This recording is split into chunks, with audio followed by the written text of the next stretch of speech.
کسی کے سوال کو کبھی خود پر ذاتی حملہ نہ سمجھا کریں۔ ہو سکتا ہے کہ اگلے کا سوال حقیقی ہو اور اس کو آپ کی مدد اور رہنمائی کی اشد ضرورت ہو۔ 3 چیزیں انتہائی مشکل ہیں: راز کو راز رکھنا، بے عزتی کو بھول جانا اور فرصت کو صحیح استعمال کرنا۔ ماضی کو کوسنے سے پچھتاوے کے سوا کچھ حاصل نہیں ہوتا۔ بہتر یہی ہے کہ اپنی غلطیوں سے سبق لیا جائے اور اپنا مستقبل بہتر بنایا جائے۔ انسان اپنی زندگی میں ہر چیز کے پیچھے بھاگتا ہے، مگر صرف 2 چیزیں اس کا پیچھا کرتی ہیں، ایک اس کا رزق اور دوسرا اس کی موت۔ خود کو کسی کا عادی نہ بنائیں کہ آپ کی خوشیاں اس کی فرصتوں اور موڈ کی محتاج ہو کر رہ جائیں۔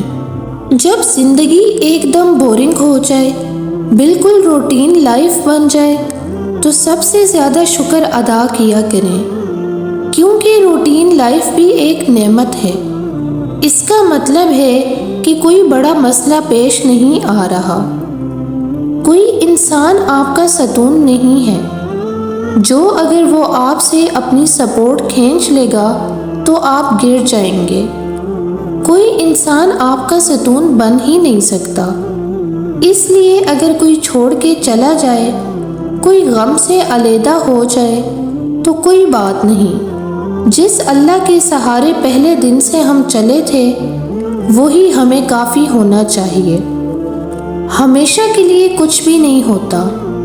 اپنے آپ کو دباؤ کا شکار نہ بنائیں۔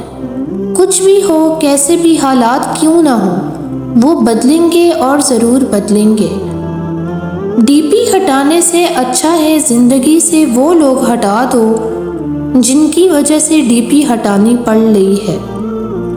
اپنی شخصیت پر سرمایہ کاری کیجیے، منافع آپ کو حیران کر دے گا۔ جو چیز کسی کو مقدار میں زیادہ دی جائے وہ ضائع ہی ہوتی ہے، چاہے وہ توجہ ہو، احساس ہو یا پھر محبت ہو۔ آپ نے زندگی سے کچھ نہیں سیکھا اگر آپ سمجھتے ہیں کہ ہر بار آپ ہی ٹھیک تھے۔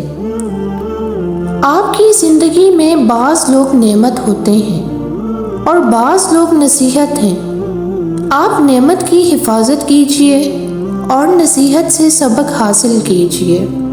کچھ تعلقات دسمبر اور جنوری کی طرح ہوتے ہیں، رشتہ کافی نزدیک کا ہے اور دوریاں پورے سال کی ہیں۔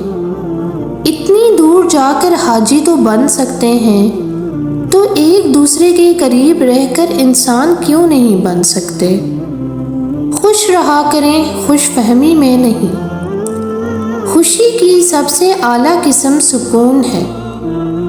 غلطی ہو جائے تو مان لیں اور غلط فہمی ہو جائے تو دور کر لیں۔ عزت پانے کے لیے عزت کرنی پڑتی ہی ہے۔ ہم وہ لوگ ہیں جو سوچ بدلنا چاہتے ہیں مگر دوسروں کی۔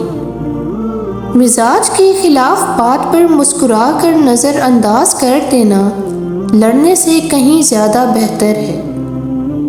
پرندے صرف پنجرے میں ہی نہیں، درخت اگا کر بھی پالے جا سکتے ہیں۔ مسلمانوں کا ایک مرض یہ بھی ہے کہ وہ دوسروں کی آخرت بنانے کے لیے بے چین ہیں مگر اپنی صرف دنیا بنانے کے لیے سرگرداں ہیں۔ دشمن کی پسندیدہ چال دوستوں کو ایک دوسرے کے خلاف کرنا ہے۔ تھوڑی بہت کمیاں بھی ضروری ہیں، انسان ہوں تو انسان لگنا بھی ضروری ہے۔ جب سوال ہوتے ہیں تو جواب بھی موجود ہوتے ہیں، جواب اپنا راستہ خود تلاش کر لیتے ہیں۔ کشتی کبھی اپنے ارد گرد کے بیش بہا پانی سے نہیں ڈوبتی، مگر وہ اپنے اندر داخل ہو جانے والے بہت کم پانی سے ڈوب جاتی ہے۔ عموماً زندگی کو وہی لوگ ڈبوتے ہیں جنہیں آپ ناحق اپنی زندگی میں داخل کرتے ہیں۔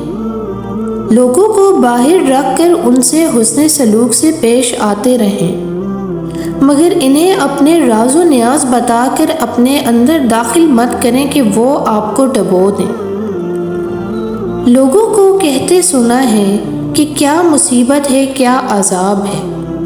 یہ بہت سخت الفاظ ہیں، کیونکہ نہ تو اصل میں مصیبت دیکھی ہے اور نہ ہی عذاب۔ یہ سب تو زندگی کا حصہ ہے۔ اچھا کردار آپ کو زندہ رکھتا ہے، دلوں میں بھی اور لفظوں میں بھی۔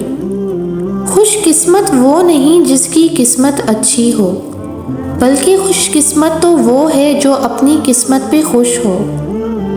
سنبھلنے کے لیے ہمیشہ ٹھوکر کی کیوں ضرورت ہوتی ہے؟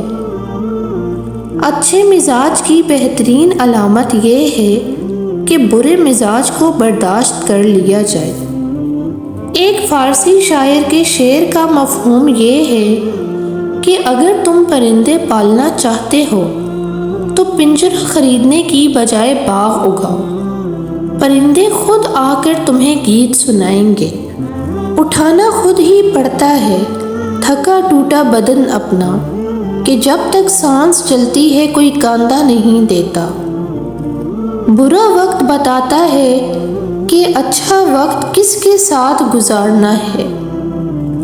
کوئی نہیں دیکھتا کہ آپ کس کے لیے کتنا کرتے ہیں، وہ صرف وہی دیکھتے ہیں جو آپ نہیں کرتے ہیں۔ جن لوگوں نے آپ کے ساتھ غلط کیا ہوتا ہے، انہیں ہمیشہ یہی لگتا ہے کہ آپ کا لگایا ہوا ہر سٹیٹس انہی کے لیے ہے۔ انسان کے لیے سب سے مشکل کام ہر روز انسان بنے رہنا ہے۔ دوسروں کو نصیحت کے پھول دیتے وقت خود ان کی خوشبو لینا نہ بھولیں۔ اعتماد دوسری باری کا حقدار نہیں ہوتا۔ لوگوں پر جتنا اعتبار بھی ہو، ان کے لیے اپنی زندگی کے کمروں میں سے صرف مہمانوں والا کمرہ ہی کھولو۔ اپنی نفرت کو برف پر لکھو اور سورج نکلنے کا انتظار کرو۔ مغرب میں اگر کسی ماڑے بندے کے ساتھ بھی کوئی زیادتی ہو جائے تو اسے جسٹس سسٹم پر اتنا اعتماد ہوتا ہے کہ وہ کہتا ہے I will see you in the court۔ یہاں غریب کہتا ہے تمہیں قیامت والے دن پوچھوں گا۔ لوگ خود خالص ہونا پسند نہیں کرتے، مگر تلاش مخلص لوگوں کی کرتے ہیں۔ انسان کا اصل تعارف اس کے الفاظ ہوتے ہیں۔ انسان کا اخلاق، زبان، سوچ اور ظرف بتا دیتا ہے کہ وہ ان پڑھ ہے، پڑھا لکھا ہے یا پھر پڑھا لکھا جاہل ہے۔